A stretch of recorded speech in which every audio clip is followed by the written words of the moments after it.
Assalamualaikum warahmatullahi wabarakatuh. Kami dari kelompok 5 akan mempresentasikan mengenai tujuan dan strategi jangka panjang. Next.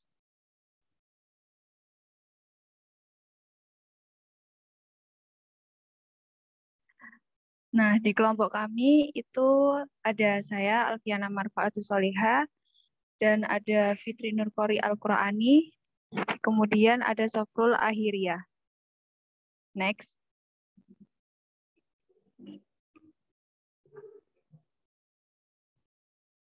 Tujuan dan strategi jangka panjang. Tujuan jangka panjang merupakan pernyataan dari hasil yang ingin dicapai oleh suatu perusahaan dalam periode yang tertentu. Yang umumnya itu sampai 3-5 tahun. Bagian kedua akan berfokus pada formulasi strategi utama yang dimana bersama-sama mencapai komponen dari perencanaan jangka panjang. Ini akan menyediakan pendekatan umum yang kompresif dalam mengarahkan tindakan utama yang didesain untuk mencapai tujuan jangka panjang sebuah perusahaan. Nah, para manajer strategis ini mengakui bahwa memaksimalkan laba jangka pendek jarang menjadi pendekatan terbaik untuk mencapai pertumbuhan dan profitabilitas berkelanjutan perusahaan. Selanjutnya,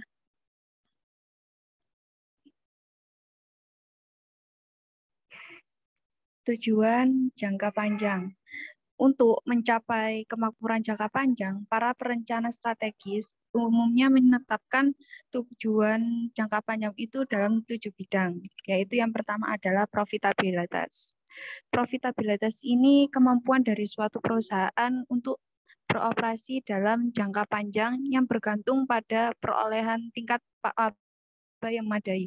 Perusahaan yang dikelola secara strategis pada umumnya memiliki tujuan laba yang biasanya itu dinyatakan dalam bentuk laba per saham atau timbal hasil atas ekuitas. Yang kedua ada produktivitas. Para manajer strategis secara terus-menerus mencoba meningkatkan produktivitas sistem mereka. Perusahaan dapat memperbaiki hubungan input ataupun output pada umumnya itu dapat meningkatkan profitabilitas dengan dengan demikian perusahaan itu hampir selalu menyatakan suatu tujuan yang diproduksi atau tujuannya produktivitas yang umumnya digunakan adalah jumlah barang yang diproduksi atau jumlah jasa yang dikirimkan pada yang diberikan setiap unitnya. Yang ketiga ada posisi kompetitif. Salah satu ukuran keberhasilan perusahaan itu adalah relatifnya itu adalah di pasar. Perusahaan yang lebih besar pada umumnya menetapkan tujuan dalam hal yang kompetitif. Seperti seringkali kita menggunakan penjualan total atau pangsa pasar sebagai ukuran posisi kompetitifnya. Nah, tujuan itu yang berkaitan dengan posisi kompetitif yaitu dapat mengindikasikan prioritas jangka panjang suatu perusahaan tersebut. Yang keempat ada pengembangan karyawan. Karyawan ini menghargai pendidikan dan pelatihan, memerlukan pelatihan dan juga pendidikan yang baik. Nah, sebagian hal tersebut itu mengarah pada kompetisi dan jaminan kerja yang lebih tinggi dan juga menyajikan peluang semacam itu seringkali meningkatkan produktivitas dan mengurangi perputaran karyawan. Oleh karena itu, para pembuat keputusan strategis seringkali memasukkan tujuan pengembangan karyawan dalam rencana jangka panjangnya. Yang kelima ada hubungan dengan karyawan. Apakah karyawan tersebut itu terikat dengan kontrak kontrak pekerja atau tidak? Perusahaan secara aktif mencoba untuk mengembangkan hubungannya dengan karyawan. Bahkan langkah-langkah proaktif dalam mengantisipasi kebutuhan dan harapan karyawan merupakan karakteristik dari para manajer strategis.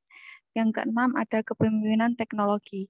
Nah, perusahaan itu juga harus memutuskan apa akan menjadi pemimpin atau hanya menjadi pengikut pasar.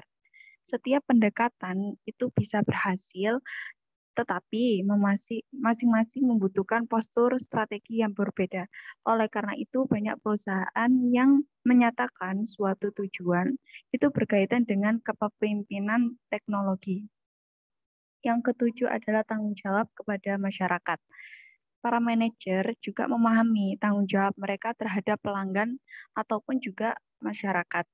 Nah, secara umum, bahkan banyak perusahaan itu juga mencoba untuk memenuhi tanggung jawab sosialnya dan melampaui persyaratan pemerintah. Perusahaan tersebut itu bukan hanya bekerja untuk mengembangkan reputasi sebagai seorang produsen dari produk dan jasa dengan barang yang layak, melainkan juga menjadi warga negara yang bertanggung jawab. Selanjutnya,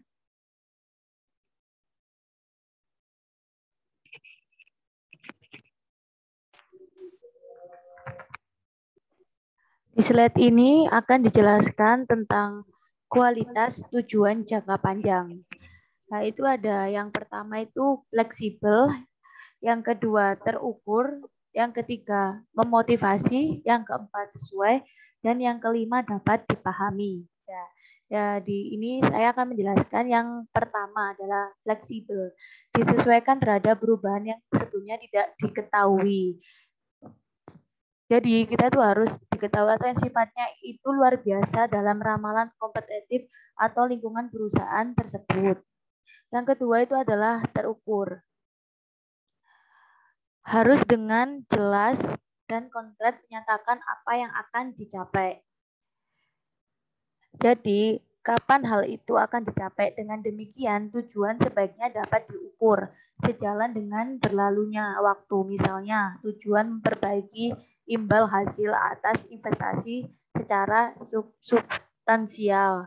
Akan lebih baik dinyatakan sebagai meningkatkan imbalan hasil atas investasi. Pada ini produk kertas minimum sebesar 1% per tahun dan total sebesar 5% selama 3 tahun berikutnya. Jadi harus diukur terlebih dahulu untuk kita bisa mengetahui apa yang akan dicapai. Yang ketiga itu memotivasi. Biasanya akan bekerja paling produktif jika tujuan ditetapkan pada tingkat yang memotivasi. Nah, jadi tingkat yang cukup tinggi sehingga menantang, tetapi tidak terlalu tinggi sehingga membuat frustasi atau terlalu rendah sehingga mudah dicapai. Jadi harus imbang antara memotivasi, antara tujuan harus imbang.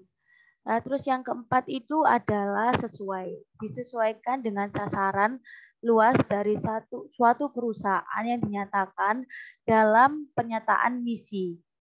Nah, setiap tujuan itu harus merupakan satu langkah menuju pencapaian sasaran secara keseluruhan.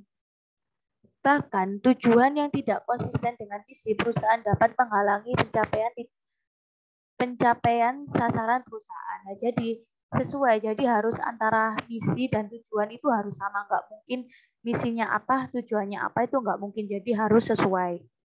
Misalnya itu jika misi perusahaan berorientasi pada pertumbuhan, jadi tujuannya itu mengurangi rasio utang terhadap ekuitas menjadi 1,00, kemungkinan tidak sesuai dan kontraproduktif. Nah, jadi yaitu seperti kita harus mengurangi resiko utang kita kalau kita ingin berorientasi pada pertumbuhan. Nah, dan yang kelima ini dapat dipahami. Para manajer strategis pada semua tingkatan harus memahami apa yang harus dicapai. Yaitu mereka harus memahami kriteria utama di mana kinerja mereka akan dievaluasi. Dengan demikian, tujuan harus dinyatakan sedemikian rupa sehingga dapat dipahami oleh si penerima sebagaimana tujuan dipahami. Ya, jadi kalau tidak dipahami itu kita harus mengadakan sebuah evaluasi di dalam perusahaan atau di sebuah organisasi agar kita para manajer atau para karyawan dapat memahami satu sama lain. Nah, itu adalah kualitas tujuan dari jangka panjang.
Habis ini akan menjelaskan tentang strategi umum atau generik strategi.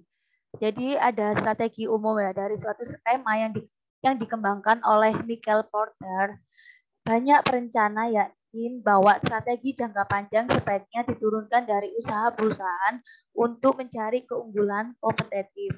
Berdasarkan pada salah satu dari 3 strategi umum ya. Ini yang pertama itu adalah berjuang untuk mencapai kepemimpinan berbiaya rendah secara keseluruhan dalam industri. Jadi kita itu harus mencapai kepemimpinan yang berbiaya rendah. Jadi itu harus memungkinkan kita harus mengelis apa aja yang harus dibutuhkan dalam sebuah industri itu. Ada yang kedua itu bertujuan menciptakan dan memasarkan produk-produk unik untuk beragam kelompok pelanggan melalui diferensiasi. Jadi kita itu harus pandai-pandai ya memasarkan produk-produk yang unik yang tidak dimiliki oleh perusahaan lain untuk semua konsumen itu menarik agar bisa membeli produk kita itu dengan cara yaitu kita harus produk unik terus beragam juga. Nah, terus yang ketiga itu berjuang untuk memiliki daya tarik khusus bagi satu atau lebih kelompok pelanggan atau pembeli industri dengan berfokus pada biaya atau diferensiasi. Jadi kita harus memiliki daya tarik bagi suatu kelompok atau lebih kelompok agar bisa berfokus pada biaya diferensiasi.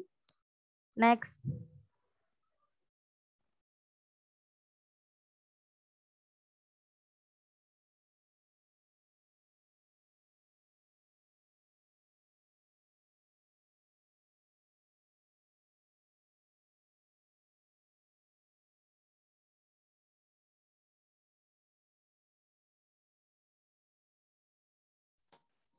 Strategi utama. Strategi utama atau grand strategies seringkali juga disebut sebagai strategi induk atau strategi bisnis, menyediakan arahan dasar bagi tindakan-tindakan strategis. Strategi ini menjadi landasan untuk usaha yang terkoordinasi dan berkelanjutan yang diarahkan pada pencapaian tujuan jangka panjang perusahaan. Tujuan dari bagian ini ada 2.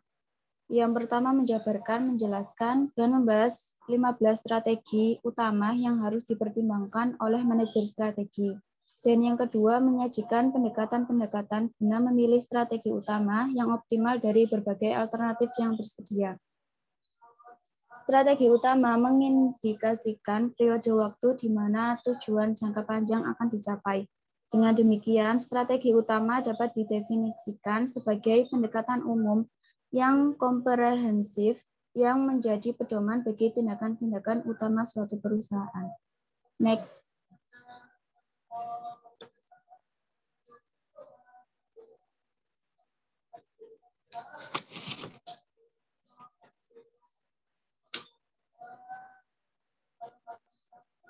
Pemilihan tujuan jangka panjang dan strategi utama melibatkan keputusan yang lebih bersifat simultan daripada berurutan.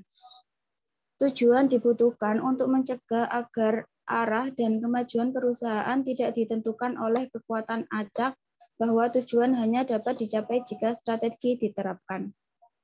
Tujuan jangka panjang dan strategi utama saling bergantungan sedemikian rupa sehingga beberapa konsultan bisnis tidak memisahkan keduanya. Tujuan jangka panjang dan strategi utama masih digabungkan dalam judul strategi perusahaan di kebanyakan referensi bisnis populer dan dalam pemikiran kebanyakan eksekutif praktisi.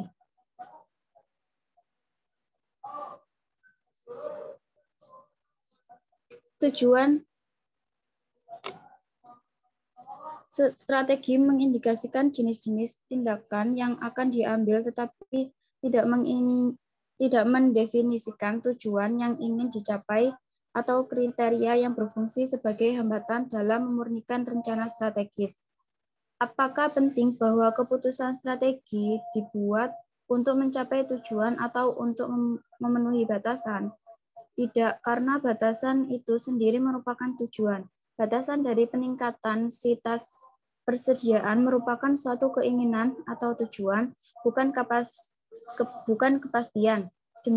Demikian pula halnya batasan dari peningkatan tenaga penjualan tidak memastikan bahwa peningkatan tersebut akan tercapai. Dengan adanya faktor-faktor seperti prioritas lain yang memiliki perusahaan, kondisi pasar, tenaga kerja, dan kinerja laba perusahaan tersebut. Next. Sekian dari kelompok 5. Terima kasih. Wassalamualaikum warahmatullahi wabarakatuh.